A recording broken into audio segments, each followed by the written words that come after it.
Item ಯಾವುದೇ ಇರಲಿ try ಮಾಡಿ ಆಚಿ ಚಿಕನ್ ಮಸಾಲಾ. ಮೇ 19ಕ್ಕೆ ರಾಜ್ಯ ಸರ್ಕಾರದ ಸಾಧನಾ ಸಮಾವೇಶ ಹಿನ್ನೆಲೆಯಲ್ಲಿ ತುಮಕೂರಿನ ಸಮಾವೇಶದ ಹಿಂದೆ ಪೊಲಿಟಿಕಲ್ ಗೇಮ್ ಪ್ಲಾನ್ ಇದೆಯಾ ಅನ್ನೋದೊಂದು ಪ್ರಶ್ನೆ ಹುಟ್ಕೊಳ್ತಾ ಇರೋದು. ತುಮಕೂರಿನಲ್ಲೇ ಸಾಧನಾ ಸಮಾವೇಶ ಮಾಡೋದಕ್ಕೆ ಕಾರಣ ಏನು? ಬೇರೆ ಬೇರೆ ಭಾಗಗಳಲ್ಲಿ ಮಾಡ್ಬೋದಿತ್ತಲ್ಲ, ಯಾಕೆ ತುಮಕೂರನ್ನೇ ಸೆಲೆಕ್ಟ್ ಮಾಡ್ಕೊಂಡ್ರು ಅಂತ ನೋಡಿ. ನಿಮಗೆ ಯಾವುದೇ ಒಂದು ಸಮಾವೇಶ ನಡಿಬೇಕಾದ್ರೂ ಕೂಡ ಸೊ ಅದಕ್ಕೊಂದು ಪಕ್ಕ ಪ್ಲಾನ್ ಇರುತ್ತೆ. ಆ ಪ್ರದೇಶವೂ ಇಂಪಾರ್ಟೆಂಟ್ ಆಗುತ್ತೆ, ಅಲ್ಲಿರುವಂಥ ಸಮುದಾಯವೂ ಇಂಪಾರ್ಟೆಂಟ್ ಆಗುತ್ತೆ, ಯಾವ ಸಮುದಾಯದವರು ಹೆಚ್ಚಿನ ಸಂಖ್ಯೆಯಲ್ಲಿದ್ದಾರೆ, ಆ ಪ್ರದೇಶ ಏನು ಹೇಳುತ್ತೆ, ಸೊ ಅದೆಲ್ಲನೂ ಇಂಪಾರ್ಟೆಂಟ್ ಆಗುತ್ತೆ. ರಾಜಕೀಯವಾಗಿ ನೀವು ಯಾವುದೇ ಒಂದು ಮೂವ್ ಮಾಡಬೇಕಾದ್ರೂ ಅಥವಾ ಒಂದು ಡಿಸಿಷನ್ ತೆಗೆದುಕೊಳ್ಬೇಕಾದ್ರೂ ಅದ್ರದ್ದು ಹಿಂದೆ ರಾಜಕೀಯ ಕಾರಣಗಳಿರುತ್ತೆ. ಸೊ ಇದೀಗ ಸಾಧನಾ ಸಮಾವೇಶ ಅಂತ ಹೇಳ್ತಾ ಇದ್ದಾರಲ್ಲ, ಯಾಕೆ ಇಲ್ಲೇ ಮಾಡ್ತಾ ಇದ್ದಾರೆ? ಸಾಧನಾ ಸಮಾವೇಶದ ಸ್ಥಳ ಆಯ್ಕೆ ಹಿಂದಿದೆಯಾ ಪಾಲಿಟಿಕ್ಸ್ ಅನ್ನೋ ಪ್ರಶ್ನೆ. ಜನರನ್ನ ಸೇರಿಸಿ ಶಕ್ತಿ ಪ್ರದರ್ಶನ ಮಾಡುವುದಕ್ಕೆ ಪರಮೇಶ್ವರಿಗೆ ಇದು ಅವಕಾಶ ಕೊಟ್ಟಂಗಿದೆ ಅನ್ನೋ ಚರ್ಚೆ ರಾಜಕೀಯ ವಲಯದಲ್ಲಿ ಕೇಳಿ ಬರ್ತಾ ಇರೋದು. ತನಗೆ ಜನ ಬೆಂಬಲ ಇದೆ ಅಂತ ಶಕ್ತಿ ಪ್ರದರ್ಶನ ಮಾಡೋದಕ್ಕೆ ಅವಕಾಶ ಕೊಟ್ಟಿದ್ದಾರಾ? ಹೈಕಮಾಂಡ್ಗೆ ಸಂದೇಶ ರವಾನಿಸೋದಕ್ಕೆ ಸಿಎಂ ಟೀಮ್ನ ಮಾಸ್ಟರ್ ಪ್ಲಾನ್ ಆಗಿದ್ದು. ಪರಮೇಶ್ವರ್ ಕೂಡ ಸಿಎಂ ಅಭ್ಯರ್ಥಿ ಅಂತ ಸಂದೇಶ ರವಾನೆಗೆ ಅಂತಾನೆ ತಂತ್ರವನ್ನು ಹೆಣೆಯಲಾಗಿದೆಯಾ ಅಂತ ನೋಡಿ. ಸದ್ಯ ಕಾಂಗ್ರೆಸ್ನಲ್ಲಿ ಸಂಪುಟ ಪುನರಚನೆ, ಸಿಎಂ ಬದಲಾವಣೆ ಈ ಥರದ್ದೆಲ್ಲ ಚರ್ಚೆಗಳಿತ್ತು. ಕೇರಳದೊಂದು ಕ್ಲಿಯರ್ ಆದಮೇಲೆ ಈ ಕಡೆ ಕರ್ನಾಟಕದ ಕಡೆ ಫೋಕಸ್ ಮಾಡ್ತಾರೆ ಅಂತಲೂ ಕೂಡ ಇತ್ತು. ಇದ್ರ ಮಧ್ಯದಲ್ಲಿ ಇದ್ರೆ ಸಿಎಂ ಆಗಿ ಸಿದ್ದರಾಮಯ್ಯನವರೇ ಇರಬೇಕು, ಬಿಟ್ಟರೆ ದಲಿತ ಸಮುದಾಯ ಅಹಿಂದ ಅಂತ ನಾವೇನು ಹೇಳ್ತಿದ್ದೀವಿ ಅವ್ರು ಇರಬೇಕು, ಪರಮೇಶ್ವರ್ ಅವರು ಇದ್ದಾರೆ, ಸತೀಶ್ ಜಾರಕಿಹೊಳಿ ಅವರು ಇದ್ದಾರೆ, ಮಹದೇವಪ್ಪನವರು ಇದ್ದಾರೆ, ಈ ಥರದ್ದೆಲ್ಲ ಇತ್ತು. ಡಿ ಕೆ ಶಿವಕುಮಾರ್ ಅವ್ರಿಗೆ ಕೊಡಬಾರ್ದು ಅನ್ನೋದೇ. ಸೊ ಇದೀಗ ಸಿದ್ದರಾಮಯ್ಯನವರನ್ನು ಹೊರತುಪಡಿಸಿದ್ರೆ ಆ ರೇಸ್ನಲ್ಲಿ ಅಥವಾ ಸಿದ್ದರಾಮಯ್ಯನವರಿಗೆ ಎಲ್ಲರೂ ಬಿಟ್ಕೊಡ್ಬೇಕು ಅಂತ ಅನಿಸಿದ್ರು ಆ ರೇಸ್ನಲ್ಲಿ ಪರಮೇಶ್ವರ್ ಅವರು ಇದ್ದಾರೆ. ಪರಮೇಶ್ವರ್ ಅವರು ಕೇವಲ KPCC ಅಧ್ಯಕ್ಷರಾಗಿ, ಸಚಿವರಾಗಿ, ಶಾಸಕರಾಗಿ ಅಲ್ಲದೆ ಸಿ ಎಂ ಆಗುವಂಥ ಎಲ್ಲ ರೀತಿಯಾದಂಥ ಅರ್ಹತೆ ಮತ್ತು ಆ ಪವರ್, ಶಕ್ತಿ ಎಲ್ಲವೂ ಕೂಡ ಇದೆ ಅನ್ನೋದೊಂದು ಮೆಸೇಜ್ ಹೈಕಮಾಂಡಿಗೆ ಪಾಸ್ ಆಗಬೇಕು ಇವಾಗ. ಸೊ ಅದಕ್ಕೆ ಅಂತಾನೆ ಇಲ್ಲಿ ಸಮಾವೇಶ ಮಾಡೋದ್ರ ಪ್ಲ್ಯಾನಾ ಅನ್ನೋದೊಂದು ಪ್ರಶ್ನೆ ಹುಟ್ಕೊಳ್ತಾ ಇದೆ.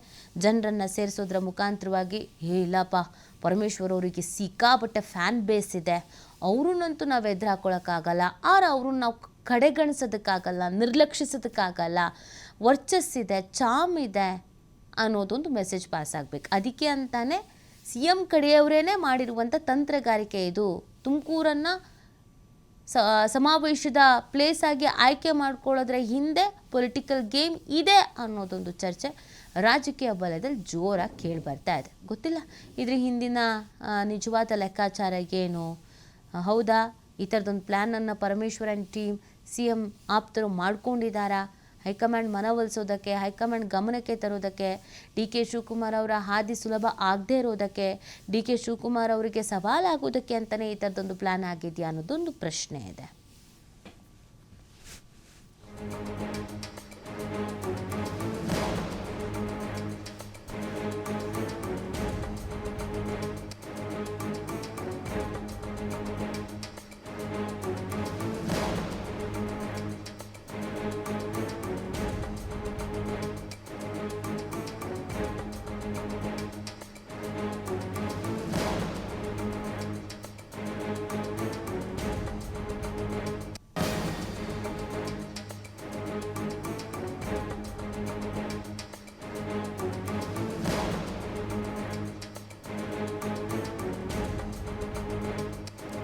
ಮಾಹಿತಿ ನೀಡ್ತಾರೆ ನಮ್ಮ ಪ್ರತಿನಿಧಿ ಸಂತೋಷ್. ಈಗ ಸಾಧನಾ ಸಮಾವೇಶಕ್ಕೆ ಯಾಕೆ ತುಮಕೂರೇ ಅನ್ನೋದೊಂದು ಪ್ರಶ್ನೆ, ಶಕ್ತಿ ಪ್ರದರ್ಶನಕ್ಕೆ ಅಂತ ಪರಮೇಶ್ವರ್ ಅವರಿಗೆ ಅವಕಾಶವನ್ನು ಮಾಡಿಕೊಡ್ತಾ ಇದ್ದಾರಾ ಅನ್ನೋದೊಂದು ಪ್ರಶ್ನೆ ಹೆಂಗೆ ಚರ್ಚೆ ಆಗ್ತಿದೆ ರಾಜಕೀಯ ವಲಯದಲ್ಲಿ? ನೀತಿ ಏನು, ತುಮಕೂರಿನಲ್ಲಿ ಇದೇ ತಿಂಗಳ 19ನೇ ತಾರೀಕು ಸರ್ಕಾರದ 3 ವರ್ಷನ ಸಾಧನಾ ಸಮಾವೇಶವನ್ನು ಕೂಡ ಸರ್ಕಾರದಿಂದ ಆಯೋಜನೆ ಮಾಡಿರ್ತಕ್ಕಂಥದ್ದು. ಈ ಒಂದು ಕಾರ್ಯಕ್ರಮ ಪರಮೇಶ್ವರ್ ಅವರ ನೇತೃತ್ವದಲ್ಲಿ ಕಾರ್ಯಕ್ರಮ ಆಗ್ತಿರ್ತಕ್ಕಂಥದ್ದು. ಕಳೆದ ವರ್ಷ ಮೈಸೂರಿನಲ್ಲಿ ಸಿಎಂ ತವರು ಕ್ಷೇತ್ರದಲ್ಲಿ ತವರು ಜಿಲ್ಲೆಯಲ್ಲಿ ಮಾಡಲಾಗಿತ್ತು. ಈ ಬಾರಿ ಗೃಹ ಸಚಿವರ ತವರು ಜಿಲ್ಲೆಯಲ್ಲಿ ಈ ಒಂದು ಕಾರ್ಯಕ್ರಮವನ್ನು ಆಯೋಜನೆ ಮಾಡಿರ್ತಕ್ಕಂಥದ್ದು.